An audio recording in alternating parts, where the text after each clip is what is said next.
Olá, boa tarde. Sejam todos muito bem-vindos ao IAI, nosso podcast semanal sobre inteligência artificial. Como sempre, vou pedir a ajuda de quem estiver assistindo, que se puder dar um alô, mandar nos comentários que está tudo ok. Eu vou checar aqui também no Instagram. Me parece que está tudo ok. Se alguém puder dar um alô aí para me salvar, eu agradeço. Então, mais uma vez, sejam todos super bem-vindos. É um prazer ter todo mundo aqui com a gente. Só para apresentar para os novos, para quem nunca veio, o IAIA é uma conversa aberta. Então, é uma conversa aberta onde todos participam.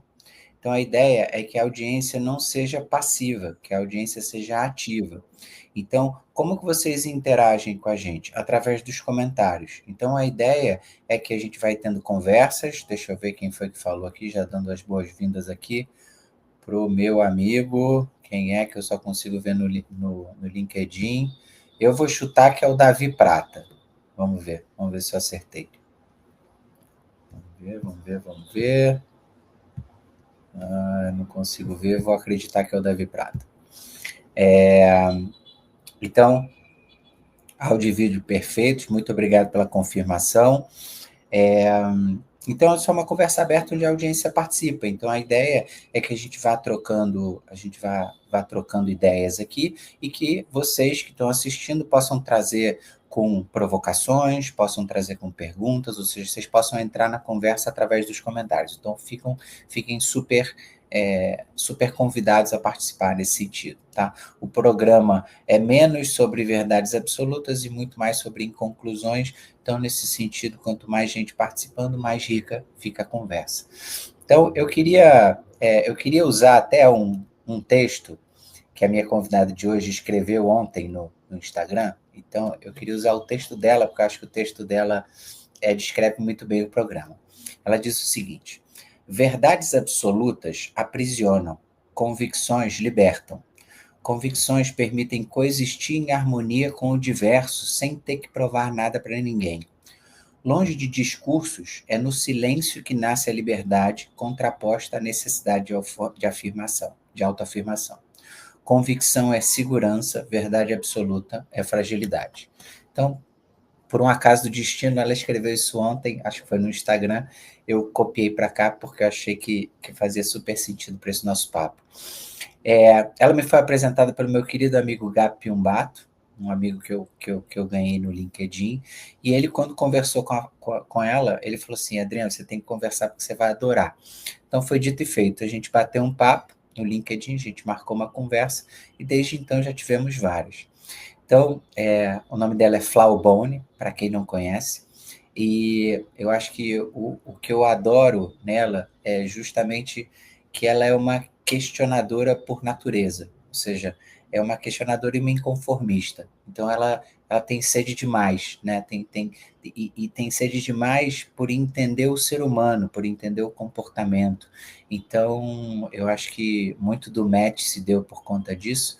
Então, sem mais delongas, seja super bem-vinda ao IAIA, Flau. É Olá, um prazer ter você aqui com a gente.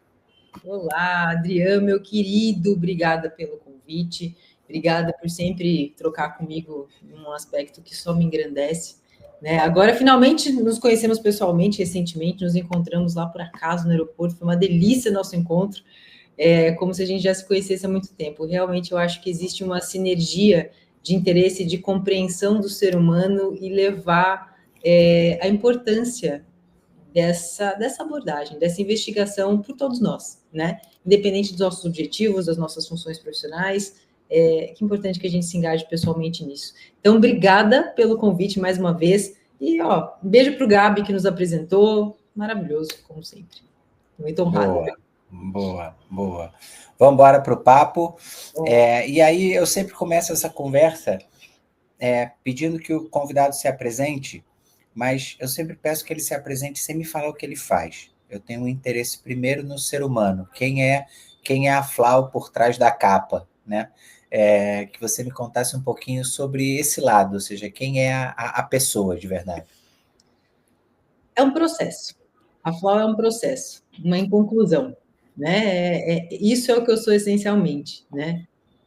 Curiosa por natureza, sempre me afastando cada vez mais de verdades absolutas.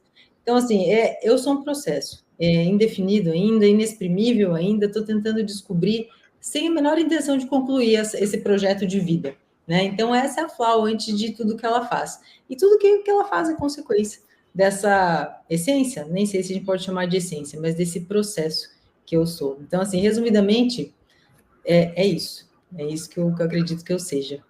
Uma moradora de São Carlos, não é isso? São Na Roque. verdade, na verdade, uma moradora de eu não sei da onde, né? Porque eu estou em São Paulo, eu estou no interior de São Paulo, eu estou no Rio, como a gente, né? Então, eu estou no Rio, eu estou um pouco em Campinas, eu tô sem casa nesse momento, né, gente? A pessoa é nômade. Acho que isso também diz muito sobre a minha personalidade, digamos assim, sobre o que eu sou, sem dúvida. Legal, legal. E me conta uma coisa, agora falando um pouquinho de trabalho. Eu sei que você já trabalhou com marketing, você já trabalhou também com branding, e hoje você é uma doutoranda em filosofia. Me conta um pouquinho desse enredo aí, nada ortodoxo.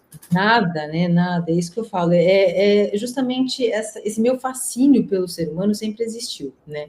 Desde pequenininho eu falo que existiram alguns pontos que eu notei que eu já era esquisita desde pequena, né? Então, assim, eu tinha um diário que eu não escrevia sobre mim, por exemplo, eu escrevia sobre questões que eu tinha sobre a realidade, sobre as pessoas. Então, era o meu dia descrito em perguntas minhas, né? Então, eu já era esquisitinha desde o comecinho ali. Então, começou ali já. E aí, essa questão da filosofia, da literatura, eu sempre gostei muito de Rubem Alves, por exemplo, desde muito menina. E os questionamentos dele, embora ele tenha uma perspectiva muito singular, muito emotiva, que sempre me fascinou, porque eu digo que é muito próximo de uma filosofia francesa até, que é uma filosofia em primeira pessoa ali. Então, eu sempre me fascinou os textos dele por serem muito pessoais e muito tocantes. Então, sempre teve uma mosquinha ali.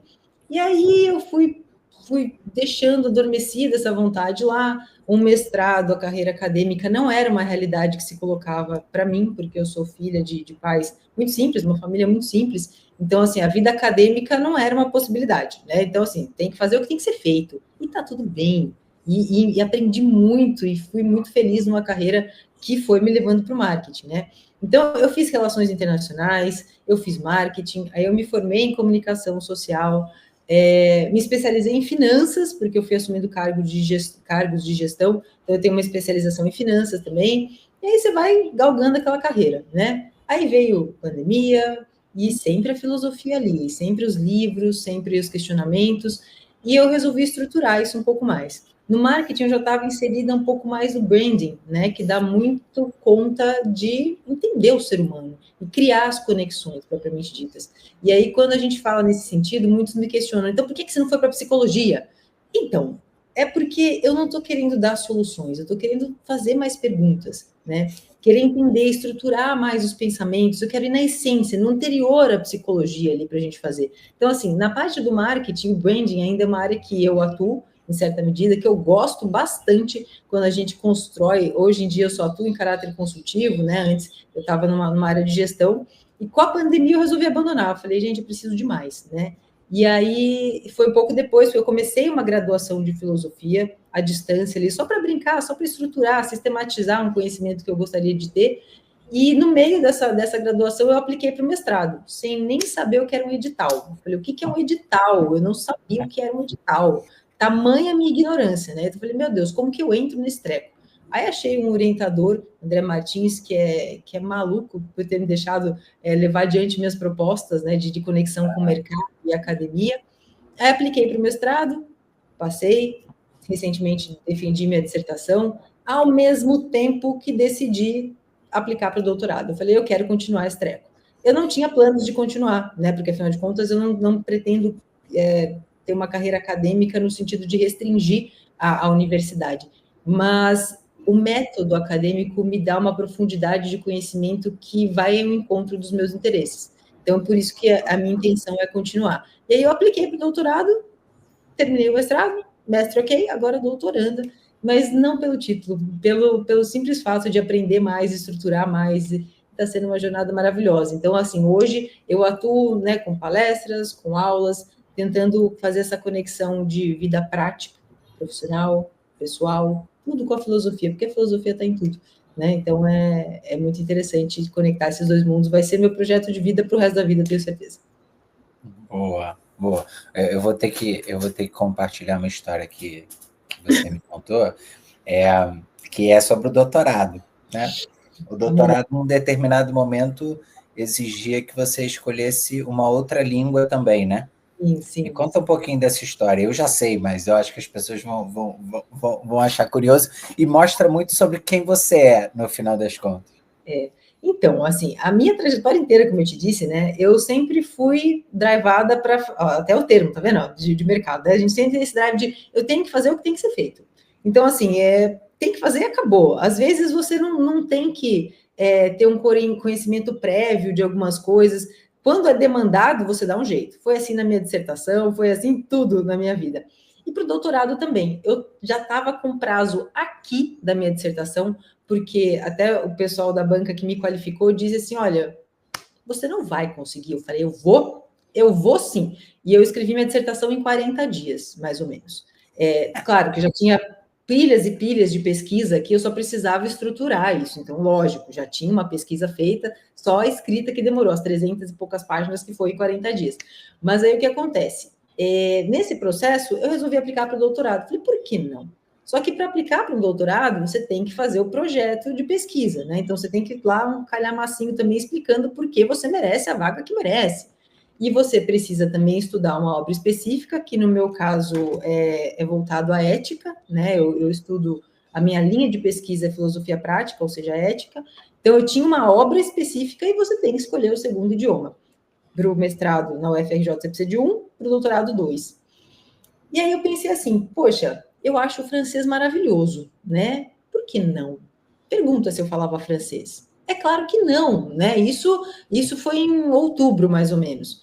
Eu só tinha brincado com o Duolingo, assim, mas assim, sabe aquela coisa de, olha, cada vez que você entra no Duolingo, aparece aquela mensagenzinha, que bom que você voltou, porque eu nunca ficava, era uma coisinha ou outra, assim, que eu brincava, super raso.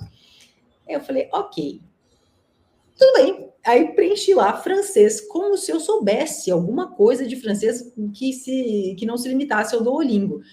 Aí eu pensei assim, olha, eu vou me dedicar ao anteprojeto, aceitou o anteprojeto. Falei, show, agora eu tenho um tempo para ler a obra da filosofia prática. Ótimo.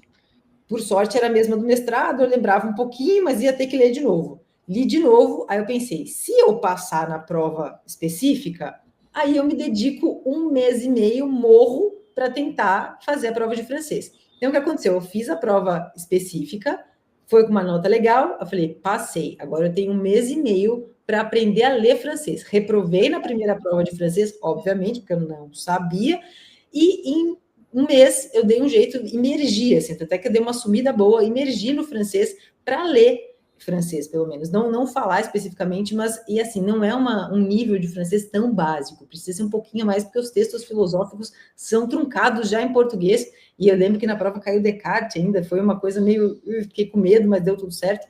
Mas então foi um mês que eu aprendi a ler francês, né? Agora eu estou me dedicando um pouquinho mais, porque eu acho maravilhoso, quero falar melhor, porque eu falo meio mal, mas eu leio ok. Então foi assim, foi um mês também. Então, assim, tudo na minha vida é conforme vai vindo a demanda, sabe? Porque eu tenho interesses tão plurais, você sabe bem disso, a gente sempre conversa, né?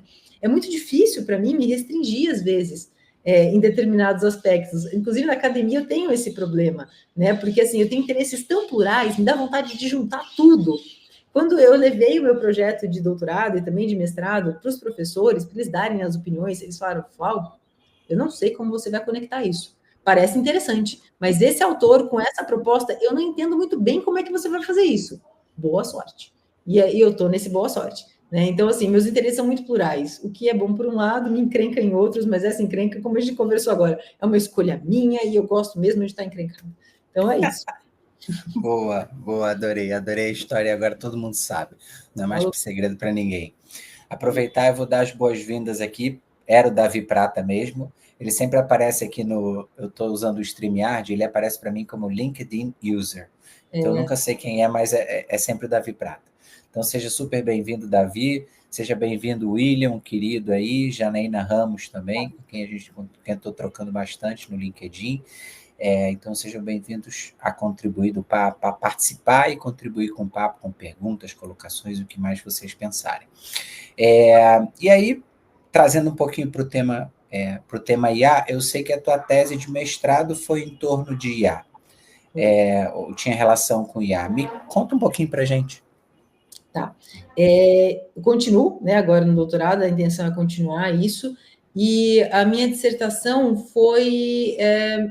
o nome é muito, muito banal, era Reflexões Éticas sobre a relação do ser humano com a tecnologia, mais especificamente com sistemas ditos inteligentes, né, sistemas de inteligência artificial, onde eu proponho uma análise a partir do problema da linguagem, né? Porque, assim, eu vejo, eu acredito que muitos que estão imersos nesse contexto conseguem perceber como um grande ponto de virada a nossa interação a partir da nossa linguagem natural com essa tecnologia, né? A gente falar com o computador exatamente como a gente fala entre nós. Eu acho que isso foi um tremendo ponto de virada. Só que o que acontece é que a nossa linguagem apresenta aspectos muito importantes para a gente considerar quando a gente vai julgar a eficiência desses sistemas e também das nossas relações. E quando a gente vai para o âmbito ético, é muito complicado a gente tratar de questões éticas aplicadas a sistemas computacionais, partindo desse princípio da linguagem já. A gente já tem problemas para definir isso sem um computador. Agora, quando põe esse ente sintético, essa estrutura artificial dentro desse contexto, que está tomando lugar de pessoas em vários aspectos, a questão da linguagem é um ótimo ponto de partida, eu acredito, para a gente refletir como que a gente vai propor que esses sistemas operem dentro de resoluções éticas em concordância globalmente, regionalmente, em nichos. Então, assim, eu parto desse princípio na minha dissertação, né, de análise de alguns desses problemas, e proponho algumas coisas para a gente pensar, tanto no sentido singular, individual, como a gente se relaciona com essa tecnologia e como os valores vão ser colocados. Eu também trago um pouco de neurociência para a gente falar como o ser humano se relaciona com o mundo a partir do corpo biológico, como que isso se contrapõe a um corpo sintético, trago questões da mente, da consciência, assuntos extremamente espinhosos, mas são propostas de reflexão, né? Não são resoluções, mesmo porque seria muito leviano da minha parte se eu tentasse definir consciência, definir mente, e toda essa relação a partir desses pressupostos. É impossível, né? São estudos que estão em processo, e o que eu tentei foi me aproximar para a gente refletir, porque eu acredito que se a gente, enquanto indivíduo, consegue perceber a diferença, porque a gente procura muito, eu acredito, nesses sistemas, o que nos equipara, né? O que nos coloca no mesmo nível. Eu acho que chegou a hora da gente se perguntar o que nos diferencia, o que tem de diferente na gente. A gente está procurando muito o que é igual. Veja, isso não é difícil de achar, né? Isso obviamente, está muito nítido que essa tecnologia faz muitas coisas melhor que nós no sentido funcionalista, no sentido instrumental da coisa, né? Um objetivo, algo que tem um processo mais claro, um objetivo, um prompt, está tudo... Tá, mas então o que tem a mais da gente? Acho que é uma tremenda oportunidade para a gente pensar isso, parar de procurar o que tem de igual, passar a procurar o que tem de diferente, porque isso vai nos aproximar da compreensão desse aspecto humano, né, que a gente nem sabe definir o que é humanidade, mas faz a gente investigar, tanto no sentido singular quanto no sentido coletivo. Então, eu acho bastante importante a gente partir do que é algo que foi um ponto de virada, que é a nossa linguagem, para pensar como a gente se comporta, como a gente se relaciona e como essas estruturas artificiais vão se colocar à frente ao nosso corpo biológico e as nossas relações a partir desse corpo que é o nosso, do jeitinho que é. Claro. Não, eu acho legal isso que você está falando, foi algo que eu conversei bastante com a minha irmã no primeiro episódio do IAIA, que eu acho que, de uma forma geral, a gente sempre esteve acostumado a nos relacionar com tecnologia, onde a gente estava numa posição superior à tecnologia, né? E agora a gente tem um momento onde a gente está numa posição de igual para igual, ou seja, no sentido de para que essa combinação funcione bem, a gente precisa se integrar. Ou seja, não é sobre controle, e sim sobre colaboração, sobre integração. Ou seja, como que eu tenho que me comunicar da melhor maneira para que essa integração funcione? A gente, querendo ou não, a gente está acostumado a se comunicar e contar que existe a compreensão do outro lado, que existe a interpretação do outro lado para ajudar na nossa comunicação. Mas com a máquina, não. A máquina é literal. Então, se você falou isso até num post teu, você citou um caso onde o cara colocava uma foto e falou, olha, estou te mandando essa foto, corrige os problemas dessa foto. E a IA trouxe um resultado com base nesse pedido, que era um pedido, ele falou, bom, tá bom, mas corrigir com base em quê? Né? Com relação a quê? Então, a gente precisa, de fato, assumir uma posição de parceria, ou seja, de vamos trabalhar juntos. E acho que esse é um processo que a gente tem que se acostumar ainda. Eu brinco até que, tirando o Batman e o Homem de Ferro, ninguém está acostumado a ter um assistente que te conhece profundamente, que te ajuda em tudo que você precisa. Então, a gente precisa, de fato, se acostumar com isso. O que você acha?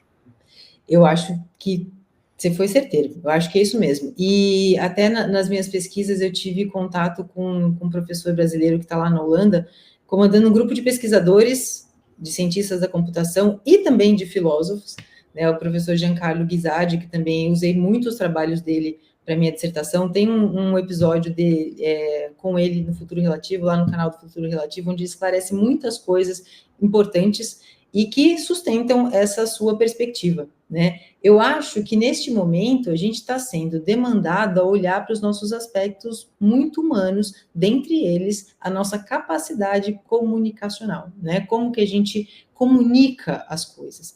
Porque, em primeiro lugar, até o professor Giancarlo que traz isso, que não é do Instituto Voz na minha cabeça, isso ele que me disse, um especialista em ciência da computação. Ele me disse, Flávio, o mais difícil do que explicar para um computador o que você quer, quando a gente pensa em resoluções éticas, por exemplo, é explicar para um programador para que ele coloque numa linguagem computacional a operabilidade de um sistema. Então, é mais difícil ainda, porque a máquina é literal, mas existe anterior a isso um ser humano que constrói a arquitetura de um programa que precisa entender o que a gente está falando, sobre o que a gente está falando. Então, como que a gente vai tornar os sistemas mais éticos sem anteriormente ter compreendido as nossas relações humanas, sabe? E também, óbvio, paralelo a isso, aprimorar nossa capacidade comunicacional é importante, sim, para que a gente consiga alcançar melhores resultados com essa máquina. Mas veja que entender como ela opera é entender a nossa linguagem e mais, entender como o sistema entende a nossa linguagem. Como que o sistema entende a nossa relação de mundo. Então, existe uma complexidade que, no fim das contas, você vai puxar o fio, vai cair no ser humano.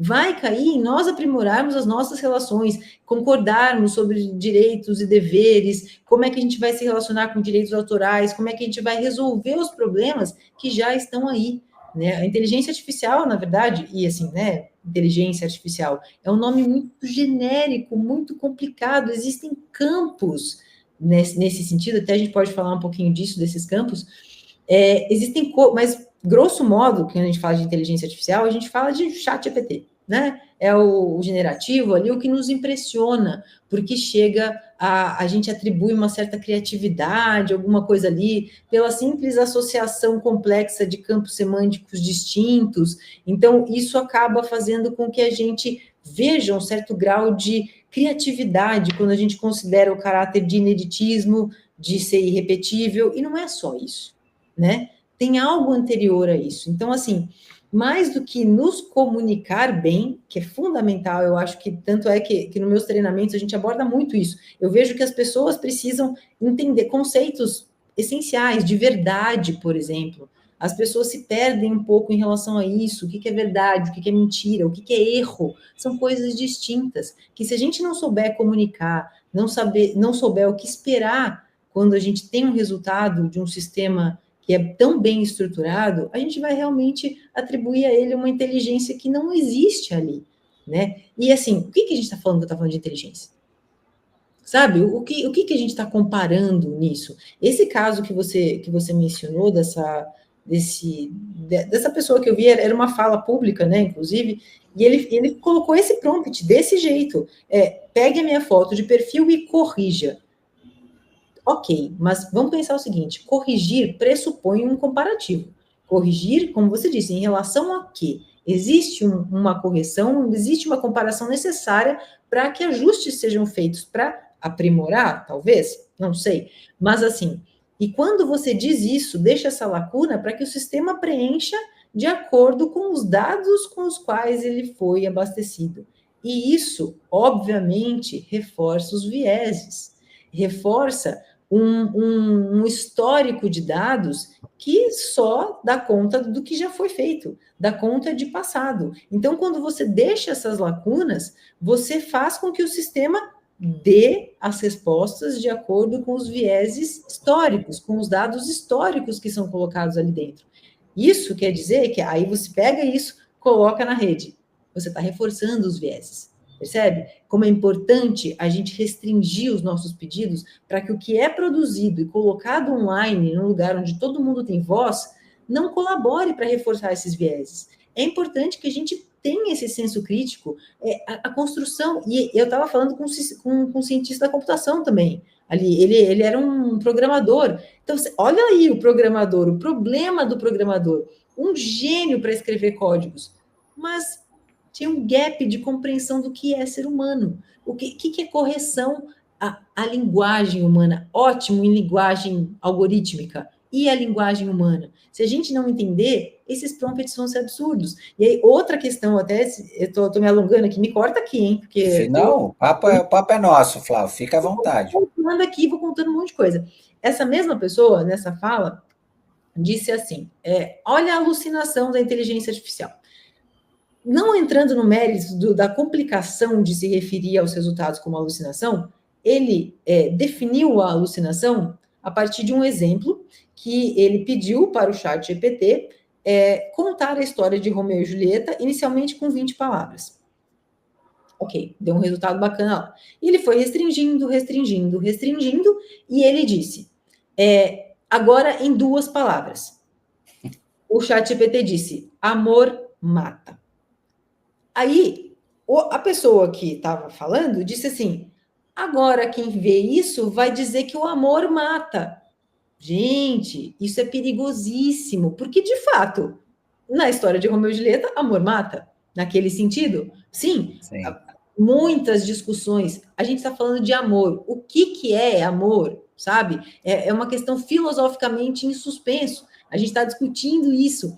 Se isso mata ou não, pode ser que sim, pode ser que não. Só que ele atribuiu um caráter negativo a essa resposta. Mas veja, você foi restringindo. Ele manipulou a IA. Ele manipulou para criar o fake news. Você projetou algo que te constrói a sua singularidade como se fosse uma questão objetiva percebida por todos que lessem aquilo. Não é assim. Entende o perigo da compreensão de quando a gente abre mão, se desobriga de não compreender as nossas relações humanas, a gente projeta o que está na gente e está tudo certo. Esse é o nosso jeito de conhecer o mundo. Nós conhecemos o mundo a partir de coisas que a gente já conhece. Essa é a nossa primeira impressão. É o nosso jeito tanto biológico de se defender do mundo, quanto no sentido de buscar compreender mesmo. Isso é natural do ser humano. O problema é ficar nessas primeiras impressões, entender o que é da objetividade que pode ser compartilhado por todos nós e aquilo que é da subjetividade. Nesse sentido, amor mata e a atribuição de valor a essa referência do ChatGPT era absolutamente subjetivo, entende? Então, é complicado isso. Então, é nesse sentido que eu acho que a gente não pode se afastar do essencial que somos nós. concordo plenamente. E o Davi Prata, que está aqui com o LinkedIn User, também concorda.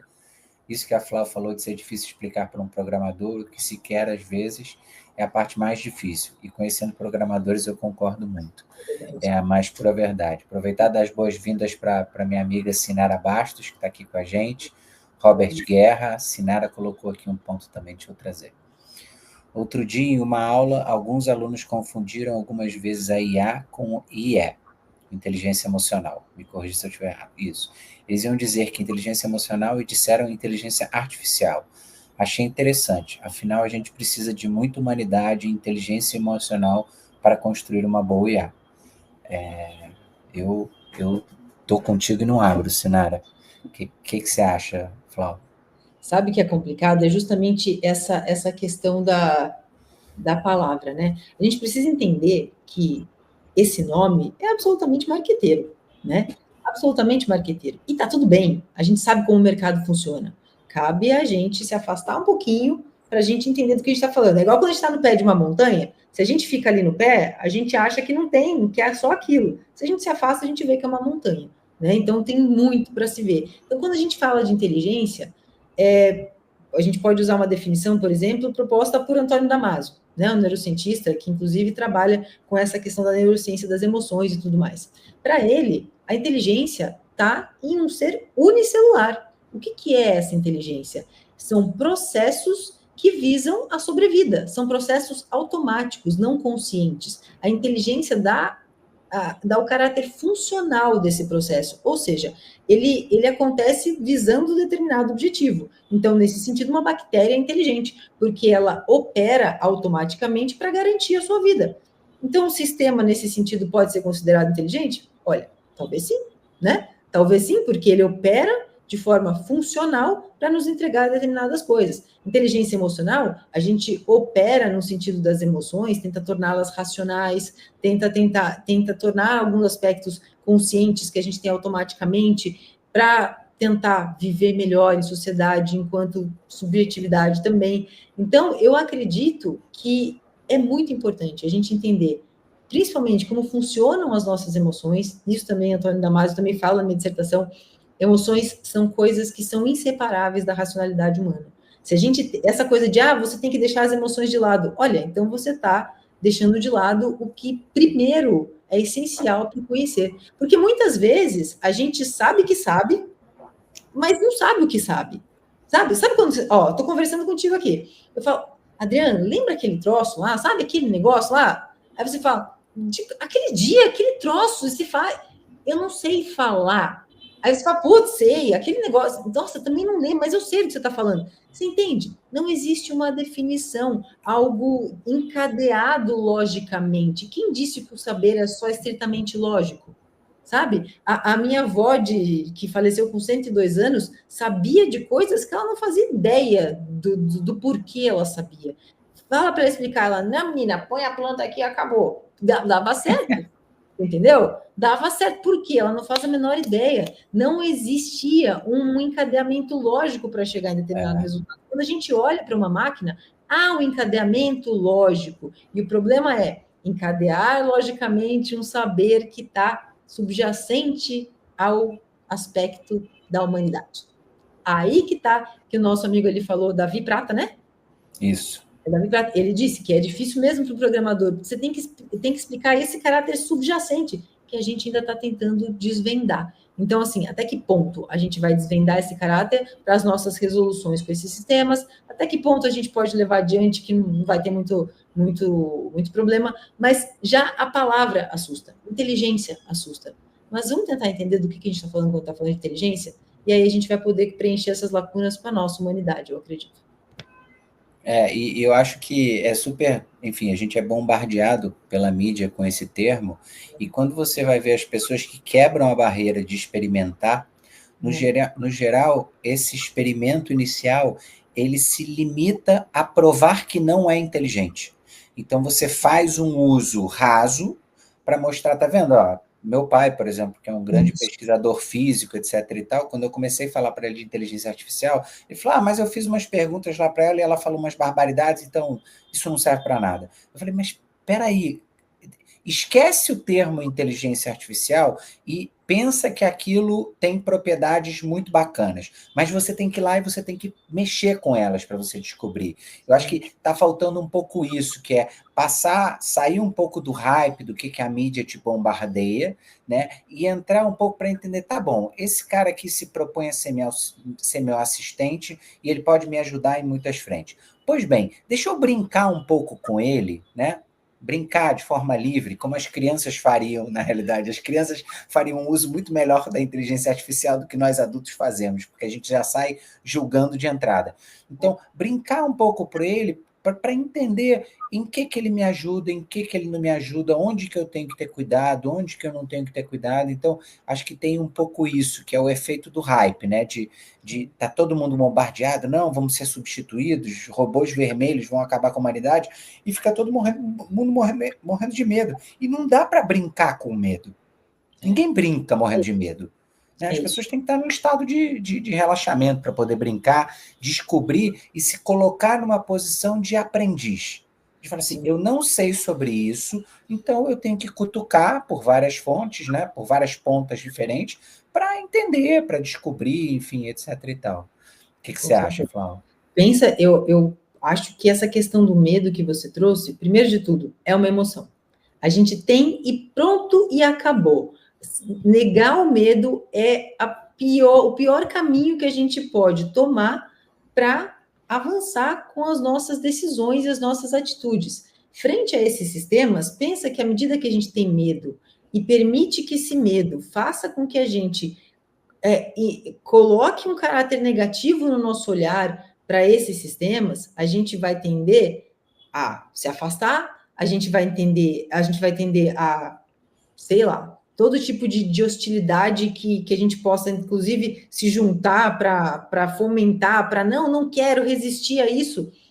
Olha, enquanto a gente está fazendo isso, existem escolas na Europa e um monte de lugares que estão ajudando os alunos a usar. Isso vai acentuar ainda mais os abismos que a gente tem hoje em dia. Quanto mais a gente se afasta, a gente vai perder tempo com essa velocidade. Já está difícil de acompanhar. As nossas resoluções éticas, as nossas resoluções de compreensão disso não estão acompanhando a evolução tecnológica, a evolução pragmática da coisa. Se a gente deixa que o medo tome conta, a gente vai tender a se afastar, a gente vai ser superado. Isso é um fato. Quanto mais medo a gente tem, mais a gente se afasta e não entende. Só que tem coisas muito banais que, se a gente olha para isso, a gente vê que ainda está longe de nos superar. Não existe um senso comum, por exemplo. Ele reproduz, o sistema reproduz, é isso que eu disse, coisas históricas, dados já históricos, mas agora um senso comum de determinada nacionalidade, cultura, sociedade, determinada empresa, a gente tem que ensinar esses sistemas contextualizando. Da mesma forma que a gente precisa contextualizar a nossa linguagem. Outro exemplo também que o professor Giancarlo sempre traz, que eu acho que é esclarecedor, porque ele tem uma capacidade de deixar toda essa complexidade muito simples, que ajuda a gente a entender. Ele fala, por exemplo, de uma situação para a gente imaginar, quando eu te encontro, você me pergunta assim, Flávio, e aquele relógio que você estava na mão? Aquele relógio? Aí eu falo, olha, passou um cara e não vi mais meu relógio. Tava na praia, tava andando, o cara passou de bicicleta. Quando eu olhei, meu relógio não estava mais lá. Olha o tanto de coisas, né? Aliás, ele até cita que assim, coloquei o relógio na minha mochila, eu estava de bicicleta, o cara passou e quando eu fui olhar na mochila não estava mais. Olha o tanto de coisa que um ser humano precisa ter contextualmente de um senso comum para compreender o que pode ter acontecido naquela situação.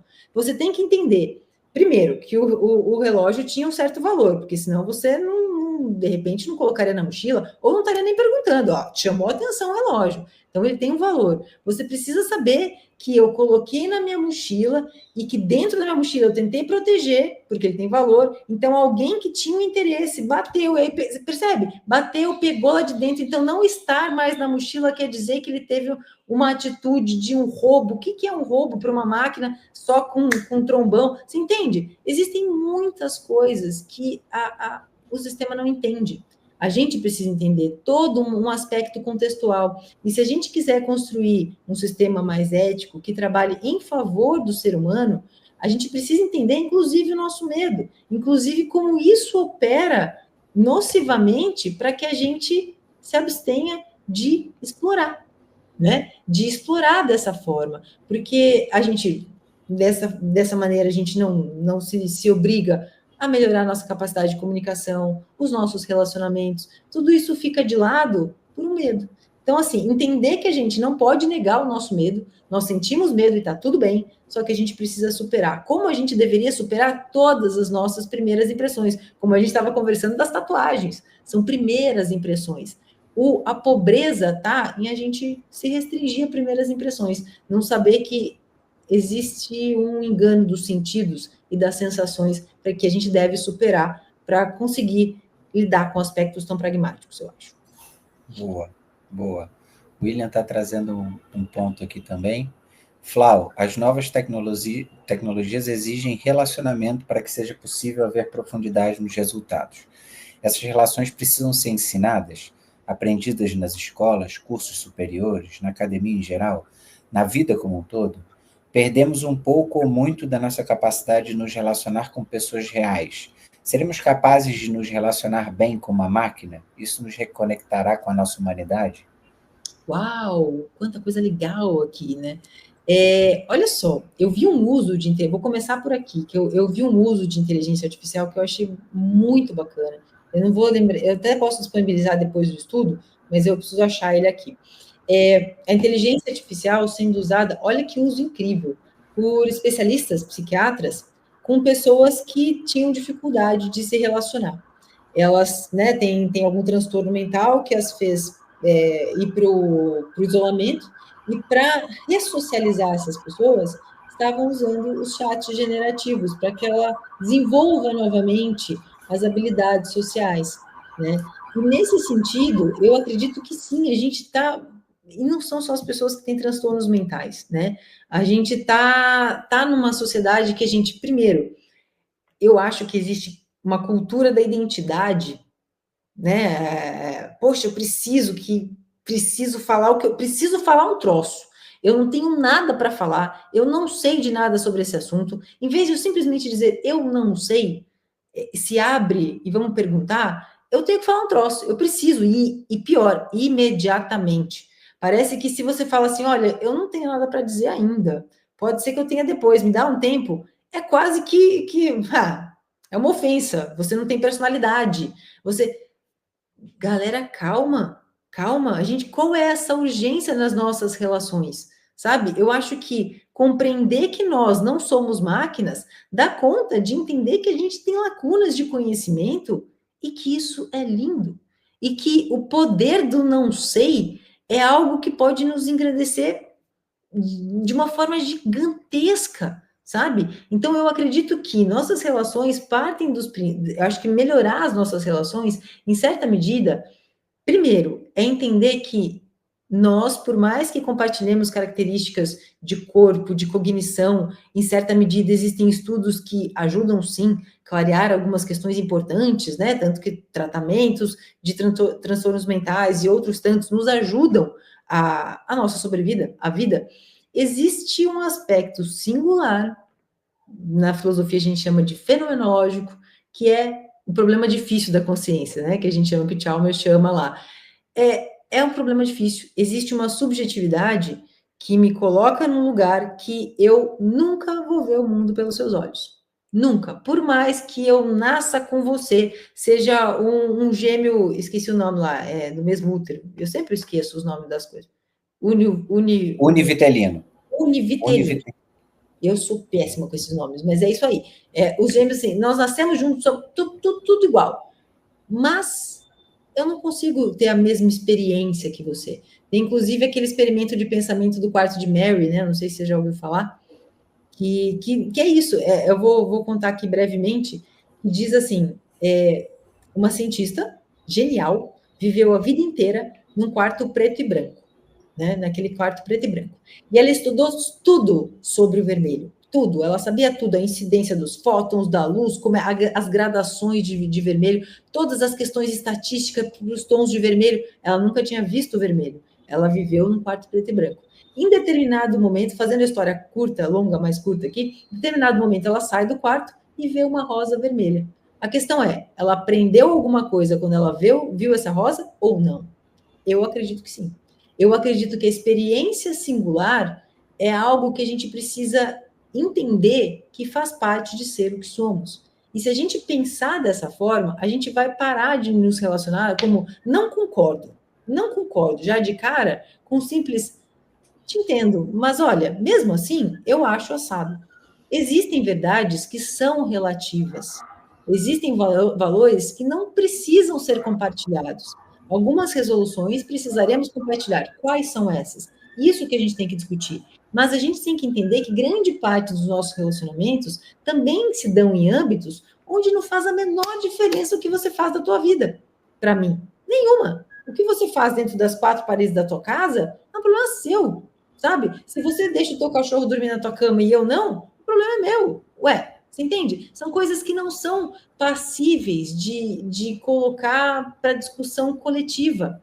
Então, eu acredito que a gente precisa entender o que essa cisão, o que é do coletivo, que a gente vai precisar se ajudar, nesse sentido, como que a gente vai se relacionar de uma forma menos hostil, como que a gente vai tentar entender a nossa humanidade pela nossa humanidade, o que é isso, esse mistério que nos conecta de alguma forma, quais são os valores que a gente vai precisar compartilhar.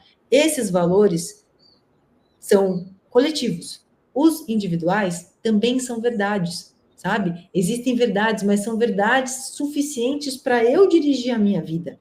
Não servem para ser impostos a ninguém. Não, quando eu falo isso, muita gente tem essa ideia assim, então quer dizer que você pensa em você e dane-se os outros. Ao contrário, é da mesma forma que eu entendo que Schopenhauer ajudaria a gente a entender isso, que quando eu reconheço, porque assim, se a gente tem as máximas éticas kantianas, pelo menos, por exemplo, se a gente tem lá, se você não ama, age como se amasse, né? Então existe um método, existe uma estrutura normativa que incide sobre a humanidade. Mas veja, é uma estrutura normativa que diz o que fazer, não o que fazer. Agora, se eu vou, por exemplo, para Schopenhauer, é um exemplo que a gente pode pegar, que a gente entende o outro como um ser dotado, nos termos dele, de vontade, sofrimento, e quando a gente amplia o espectro de análise, para que a gente é essa dualidade, a gente é esse sim, não, esse claro e escuro, essa ambiguidade constante, quando a gente percebe que o outro é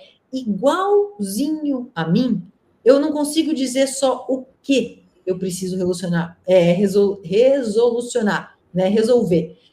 Eu digo por quê. Eu tenho que entender que você tem um lado mau, um lado bom, eu também, nós somos tudo isso. Nós somos uma pluralidade de coisas que são inomeadas, que a gente não consegue sistematizar. Se eu entendo isso, eu entendo o porquê eu tenho que estreitar os relacionamentos, o porquê eu tenho que entender que o outro tem os olhos dele sobre o mundo, que é constituído de valores, de uma história que não é a minha, por mais que eu compreenda. Então, assim, não gosto da expressão lugar de fala.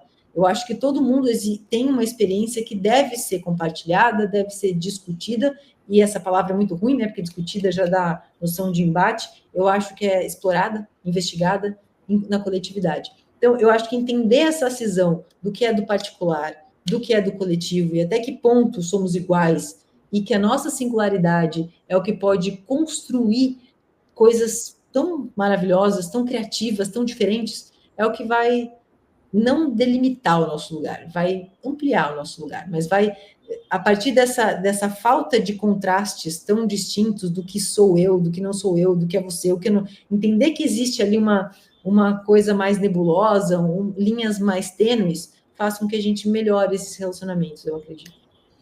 E num mundo tão extremista, discordar parece que é ganhar um inimigo, quando na realidade deveria ser ganhar conhecimento. Ou seja, a gente pode discordar e está tudo bem, não tem problema. O importante é discordar de uma maneira curiosa. Ou seja, legal que você está discordando de mim, deixa eu entender por onde caminha o teu racional para você chegar nesse ponto de discordância. E a mesma coisa você.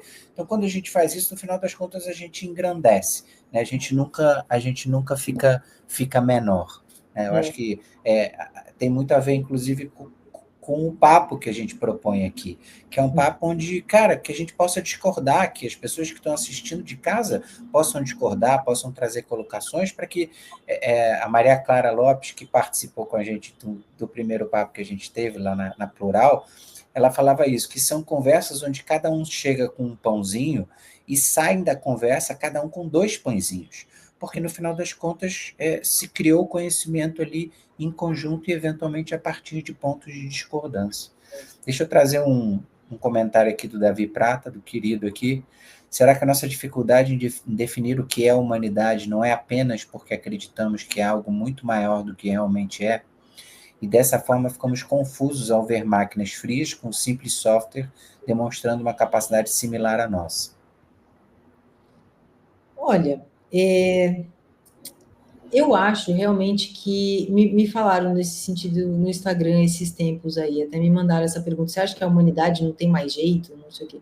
Mas, peraí, realmente, o que a gente precisa pensar no que a gente está falando quando está falando de humanidade. Eu posso pensar a humanidade num aspecto biológico, por exemplo, né? O sistema nervoso humano, a minha constituição cerebral, como o cérebro humano funciona. Isso é a humanidade, em certa medida. Diferencia nós dos animais, outros animais. Nosso sistema nervoso é complexo a ponto de a gente é muito mais insondável do que outros seres vivos. Isso é um fato. É isso que é a humanidade, exatamente? Não sei. Humanidade é um sentido que a gente concatena alguns valores que a gente compartilha, visando o bem comum. Percebe? Não é fácil. Não é fácil a gente ter essas resoluções. Eu acho que sim, é muito doido a gente ver as máquinas operando como a gente. Mas se a gente percebe que existe ali, sim, um caráter bastante funcionalista, algo que ela responde ao mundo do jeito que nós respondemos em algum momento na história. Então é isso, é um espelho na nossa frente, sabe? É um espelho tanto para o nosso melhor quanto para o nosso pior. A gente precisa entender isso, sabe? Que essa inteligência artificial, que é o que eu digo, um campo muito maior do que a gente está pensando. Esse caráter generativo do ChatGPT é um campinho do campinho do campinho do aprendizado de máquina. É um negocinho desse tamanho, que é o que está nos impressionando. Tem outras tantas aplicações que existem, né? Então, assim, existem, e aqui a gente está falando de dados não estruturados. Existe um campo que é muito gigante, que são dados estruturados. Então, são estatísticas, são coisas que o que acontece? Com esse outro lado, você dá regras. Você dá regras e, por exemplo, você não sei, uma avó é a mãe da minha mãe. Isso é uma avó, é uma regra. Você não precisa ver grandes coisas para ver isso. Eu não preciso de exemplos, dar um monte de exemplos para a máquina. Essa é a regra. É mãe da mãe, é avó. Acabou. Agora, pro lado de cá, a gente tem que mostrar algumas coisas, né? Como que essa máquina vai reconhecer os gatos? Poxa, uma infinidade de gatos. O que ela vai usar? Não existe uma regra, não existe uma gatidade comunicada de um gato para que eu consiga colocar uma regra definitiva para que essa inteligência artificial reconheça. E isso é muito complexo, percebe? É muito complexo. Aí a gente põe um aspecto da humanidade ali no meio. Olha a loucura. Só que eu acho que a nossa surpresa com isso, primeiro, eu defendo que é a questão da linguagem. A gente ter isso é muito importante. É muito ponto de virada, sabe? Porque a linguagem é um dos aspectos que diferencia o ser humano de outros animais. É uma capacidade, uma habilidade nata que realmente é diferente, né? Por mais que existam línguas diferentes, é diferente. Mas se já existe problema entre diferentes idiomas, percebe como isso é complicado? E esse sistema é abastecido com dados de muitas nacionalidades. Existe um tremendo problema e assusta mesmo. Só que vamos olhar para isso como um caráter um pouco mais funcional. Quando teve aquele caso do Google lá, né, que um uma pessoa do alto escalão estava conversando com a inteligência artificial e ela disse que, não, eu não quero que você me desligue porque eu não quero morrer. Ué, gente, só parar para pensar um pouquinho. A parte os casos de transtorno mental que são minoria, ainda que exista, né, uma incidência maior nos nossos dias, ainda são minorias, é natural a preservação da vida. É natural que a gente comunique a nossa vontade de viver. Todo ser humano quer perseverar no seu ser, quer continuar existindo. Então, uma máquina só respondeu porque todo mundo quer continuar vivo. Ué, o sistema estava ali, por quê? Porque todo mundo amor à vida. A gente não procura motivação, propósito de vida, sentido de vida. É um sentido para quê? Para continuar a vida. Quando uma máquina diz que quer continuar a vida, ela está só refletindo o que a gente quer. É a nossa vontade, são os dados que estão nela. Então, assim, nada mais natural. Estranho seria se ela falasse, não, me desligue. Aí, cara, a gente teria que olhar para o nosso social e falar, caramba, as pessoas estão, a maioria está doente, porque ela foi alimentada com esses dados. Desde quando? Exato. Não é, entende? Então, ela está refletindo nós mesmos. É sempre assim. Se a gente parar para pensar nisso, a gente vai, inclusive, levar adiante resoluções mais consistentes para que a gente possa demarcar e remarcar o nosso lugar no mundo. Acho isso muito importante. Entender os nossos relacionamentos, entender como é que a gente se relaciona com tecnologia e tentar usá-la da nossa melhor forma. Boa. A gente está caminhando aqui para o final do nosso papo. Tem sempre duas perguntas que eu gosto de trazer. E uma delas é se de fato a gente chegar num nível nessa tal dessa tão famosa AGI, né? A inteligência artificial geral, aquela que sabe tudo, que é capaz de tudo, que substitui os seres humanos em todas as atividades que a gente faz. Qual que você enxerga que seria o papel do ser humano nesse cenário, Flávio? Isso também é um termo bastante complicado, né? Inteligência artificial geral e tudo mais. Isso normalmente é atribuído a um caráter de agência desses sistemas, né? No sentido de que eles conseguem agir, a gente dá um comando e ele continua agindo ali, continua agindo. Então, eu confesso que eu ainda estou em estudos iniciais, no momento que a gente está com o estudo, né? Então, tem algumas lacunas que eu não vou me atrever a dizer assim, mas vamos mais ou menos para o senso comum. O senso comum, né? O senso comum, como é que essa inteligência artificial vai ter o senso comum? Eu acho que a nossa capacidade de resolver fora desses sistemas as nossas prioridades, para que a gente quer esses sistemas? Para onde a gente está indo com esses sistemas? Sabe? O que a gente está buscando melhorar para nós mesmos com esses sistemas nos ajuda a ter clareza até que ponto a agência pode ser atribuída a uma máquina, né? A gente tem resoluções éticas que estão sendo adotadas na Europa. Na verdade, são quatro princípios da bioética e um quinto para esses sistemas hoje operarem de forma a melhorar o ser humano. Mas a gente tem grandes problemas nisso, né? Também um artigo do professor Giancarlo e com outros pesquisadores, eles são 5 desses princípios: a beneficência, não maleficência, autonomia, justiça, e esses são as 4 da bioética. E o quinto que foi incorporado para as resoluções éticas com a inteligência artificial é a explicabilidade. E aí já tem um problema de cara. Explicabilidade. Quando a gente traduz do inglês para o português, já tem um problema. Em inglês tem explainability e explicability. Em português, a gente tem uma palavra só, explicabilidade.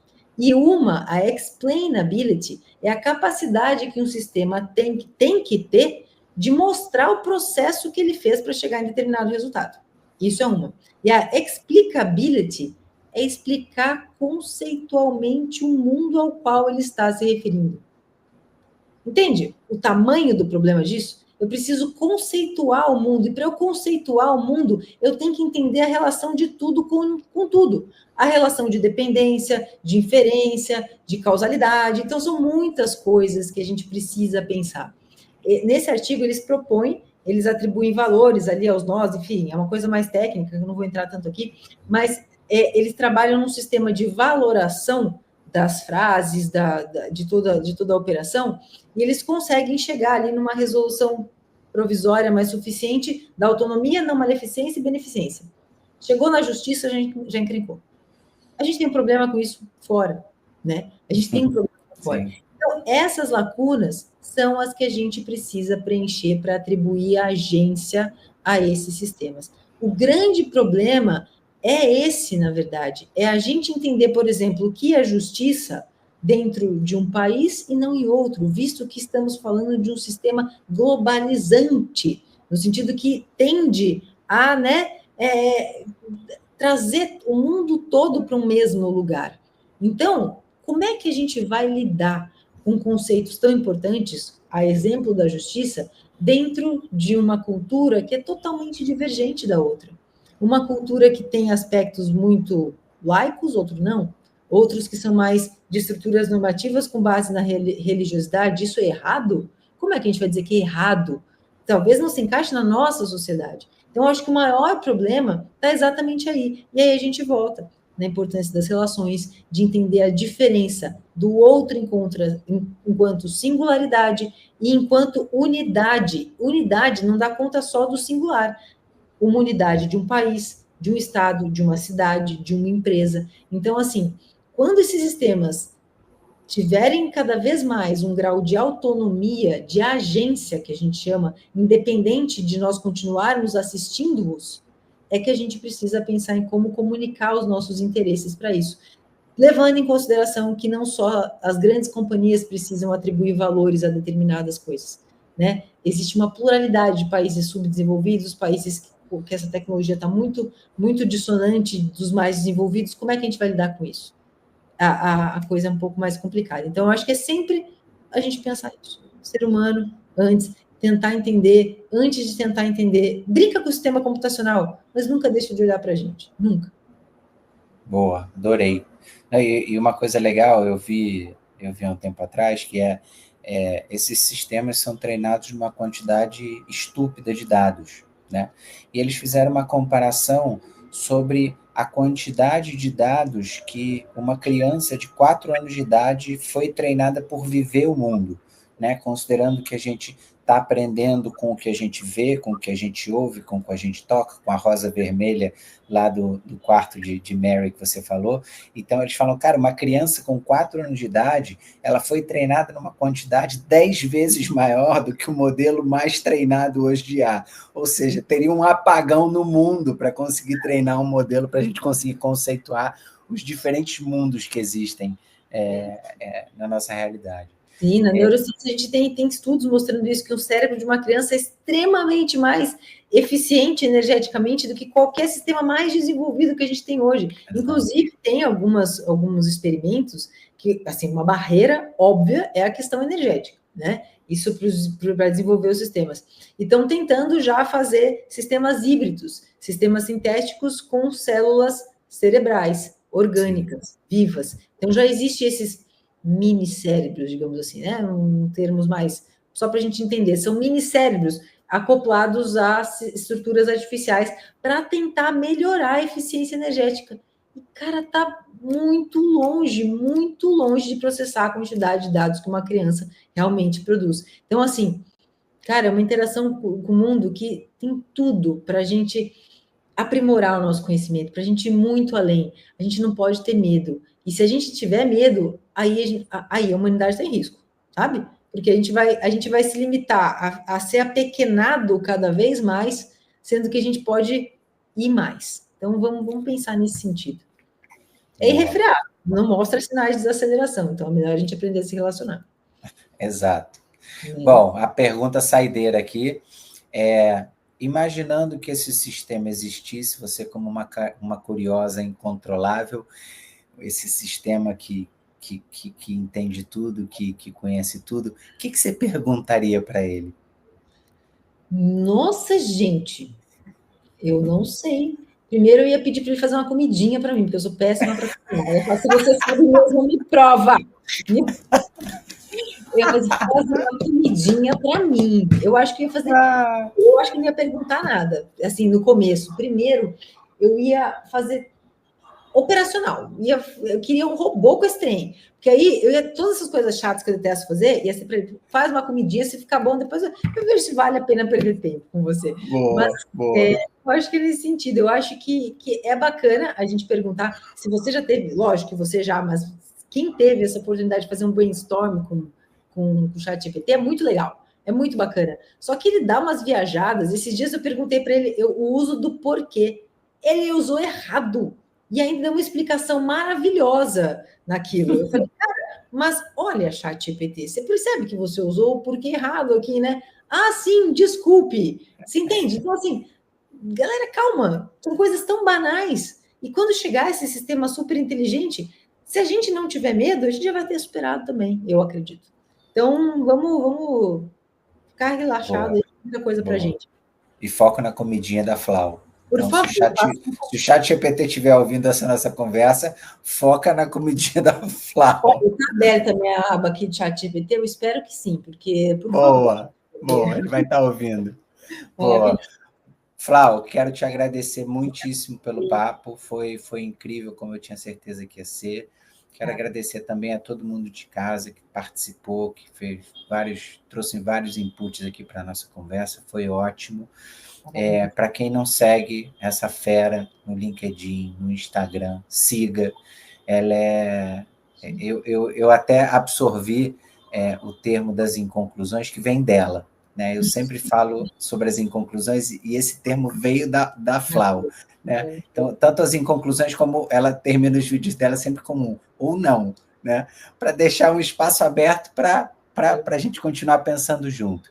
Então, fica aqui meu muito obrigado pelo teu tempo aí, por estar aqui com a gente. E te dou a saideira aí para você se despedir também. Então, quero só contar uma coisinha aqui, que o primeiro podcast que eu fiz na vida, que foi ano passado, foi com a Adriana e com o pessoal da Plural, a partir do Gabi. Então, assim, eu sou muito grata a eles por me mostrar as possibilidades do podcast. Logo depois veio o Lutz. Então, muito de onde eu estou, eu vou sempre levar com muito carinho o início da jornada com a Adriana e com o pessoal que a gente teve esse papo maravilhoso. Então, assim, vou sempre lembrar com muito carinho, fazem parte da minha história, que eu amo, e o Adriano é maravilhoso, é um converseiro, dei esse adjetivo para ele, é o maior converseiro que eu conheço. E, gente, é isso, tá lá no Instagram, tem algumas questões um pouco mais intangíveis lá, né, um pouco mais abstratas, mais da parte pessoal, quem quiser tem lá. Essa semana eu fiz uma comunidade também que está lá no... Não paga nada para entrar, é só entrar, a gente faz uma bagunça lá no WhatsApp. A gente tem coisas que são conteúdos exclusivos que eu estou mandando para lá.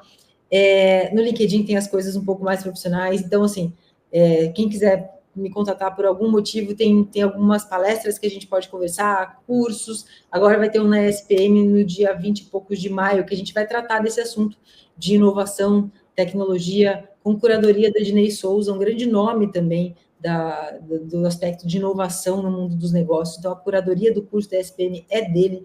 Então, tá um curso que a gente está preparando com muito carinho para aprender a usar os sistemas de inteligência artificial e tantas outras resoluções importantes para que a liderança esteja preparada para tomar as decisões não só mais resolutivas no sentido dos objetivos da empresa, mas no sentido de pessoas. Tudo no fim é sobre pessoas. Até saiu no LinkedIn lá, né, mostrando a importância de treinamentos, de um monte de coisa. A gente está precisando olhar para nós mesmos. Então, tem essas iniciativas, eu espero encontrá-los por aí. E, por favor, muitas inconclusões, dividam comigo da mesma forma que eu troco com o Adriano, porque é sempre muito maravilhoso.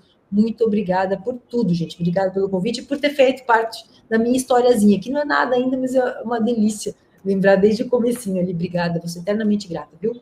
Boa, boa. Obrigado, gente. Obrigadão. Até quarta-feira que vem. Quarta-feira que vem tem mais. Um beijo, abraço, gente. Valeu. Obrigada. Tchau, tchau. Tchau, tchau.